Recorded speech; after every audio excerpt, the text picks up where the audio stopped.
안녕하세요. 10월 26일 월요일 아침 새로운 한 주를 시작하는 하나님의 날입니다. 오늘은 시편 35편 1절부터 마지막 절까지 억울한 인생을 갚아주시는 주님이라는 제목으로 여러분과 함께 말씀을 나누겠습니다. 어제도 우리는 시편 35편 주일이지만 매일 성경을 했었고요. 오늘 또 그 연결해서 35편이 계속해서 이어지고 있습니다.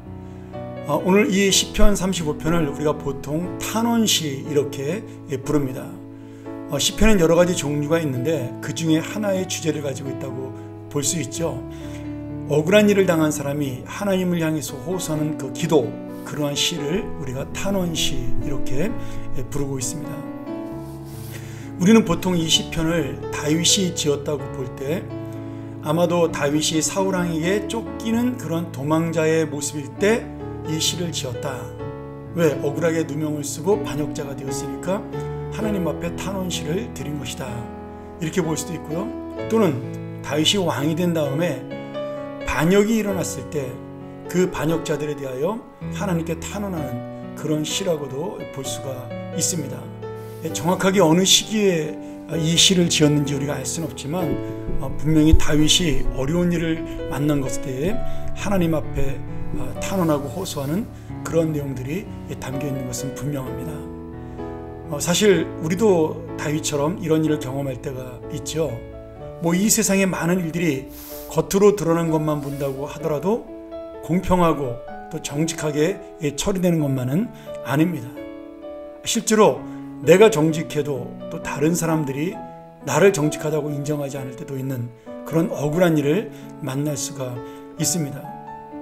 만약에 지금 다윗이 당한 일이 사울왕에게 어려움을 당하는 거라면 정말 억울한 일을 그렇게 자기가 반역자로 몰리는 아픔 속에도 지금 해결할 수 있는 그런 상황이 아닌 거죠. 많은 백성들은 지금 다윗이 정말로 사울을 반역했다 그렇게 여기고 있습니다. 다윗을 믿는 소수의 사람 그리고 이 사울의 측근들만이 지금 다윗의 무고함을 알지만 그 사울의 권력 때문에 어쩔 수 없이 다윗을 괴롭혀야 되는 그런 역할을 감당하고 다윗을 지금 괴롭히는 이 세력이 너무나 막강하기 때문에 다윗도 어쩔 수 없는 그런 상황에 이르게 된 것입니다. 우리가 세상을 살면서 이런 일을 분명히 만날 수가 있고요. 또 세상의 부조리하고 불합리한 정치나 사회나 경제 속에서 이런 일을 만날 수가 있습니다. 또 실제로 이런 일을 바라보고 있는 객관적으로 바라보는 많은 사람들도 누가 옳은지 무엇이 옳고 그른지를 또 누가 틀렸는지를 알 수 없는 그런 혼란한 마음을 가질 수가 있는 거죠.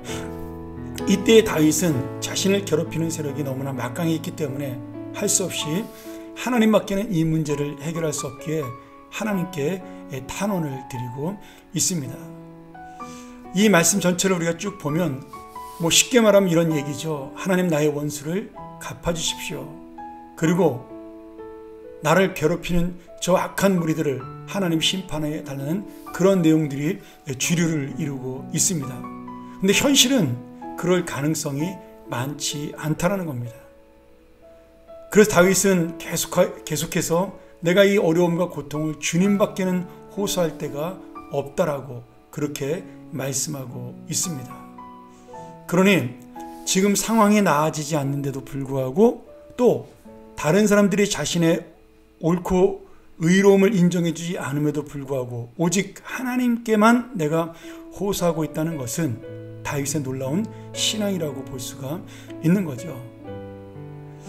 그래서 다윗은 상황은 변하지 않았지만 내가 그래도 하나님을 믿고 하나님을 의지하기에 찬양하며 감사하며 하나님이 반드시 구해줄 것을 내가 기뻐하며 소망한다.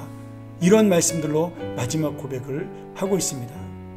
중간중간에도 이런 고백들이 정말 살아있는 기도로 다윗의 마음을 믿음을 나타내고 있지만 마지막 27절과 28절에 보면 이렇게 고백하면서 다윗은 정말 하나님을 찬양하고 감사하죠. 나의 의를 즐거워하는 자들이 기꺼이 노래 부르고 즐거워하게 하시며 그의 종의 평안함을 기뻐하시는 여호와는 위대하시다. 그런 말을 그들이 항상 말하게 하소서. 나의 혀가 주님의 의를 말하며 종일토록 주를 찬송합니다. 오늘 주님의 의로움, 그 주님의 의로움이 결국은 재판장이 되어서 나의 의를 인정해 주시기 때문에 그 내 마음이 편안할 수 있고, 그리고 이 나의 평안과 나의 감사를 기뻐하시는, 나의 믿음을 기뻐하시는 하나님은 위대하시다. 내가 아니라 다른 사람들이 그렇게 고백하게 한다라는 겁니다. 내가 기뻐하고 감사하고 이 어려움 가운데도 즐거워하는 모습을 보면서, 아, 하나님이 살아계시지 않는다면 어떻게 저렇게 고백할 수 있을까? 그런 믿음이 지금 그들의 마음속에서 솟아난다는 의미죠. 결국 이 다윗의 믿음, 다시 말하면 하나님의 의로운 재판을 기다리고 그리고 하나님의 공의로운 결과를 기다리는 다윗의 믿음은 자신이 억울한 일로 끝나지 않는다는 사실을 반드시 믿는 믿음도 있지만, 더 크게는 그런 믿음을 통하여 다른 사람들에게 놀라운 믿음의 영향력을 끼치고 있다는 겁니다. 그러니 여러분, 우리가 정말 이 힘들고 어려움 가운데 있는 상황이라 할지라도, 아니면 억울함 가운데 있는 상황이라 할지라도, 이 다윗의 신앙 고백을 통해 참된 재판장이신 하나님을 의지한다. 다시 한번 우리가 그 믿음을 누릴 수 있는 그런 귀한 은혜의 날이 되기를 제 이름으로 간절히 소원합니다. 만일 다윗처럼 이런 어려운 일을 만나지 않았으면 어쩌면은 다윗은 진정한 의미의 믿음의 찬송을 드리지 못할 수도 있겠다. 그 감사를 드릴 수 없었겠다. 그런 생각도 듭니다.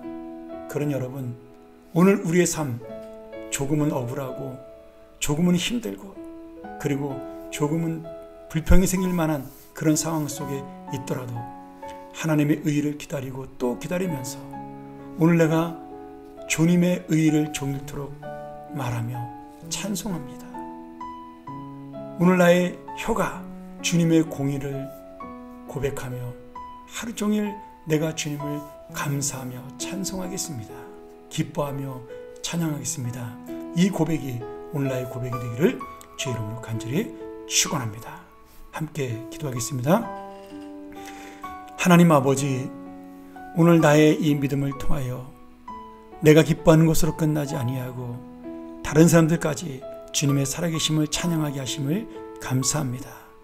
오늘 다윗의 믿음으로 끝나지 아니하고 오늘 나의 믿음이 되게 도와주시며 이 세상에 공평하지 않은 일들, 이 세상에 의롭지 않은 일들, 그러나 결국 하나님의 의로운 판결이 일어나는 그날을 기다리며 우리가 오늘도 믿음으로 미리 감사하고 찬송하는 하루를 살게 하여 주시옵소서.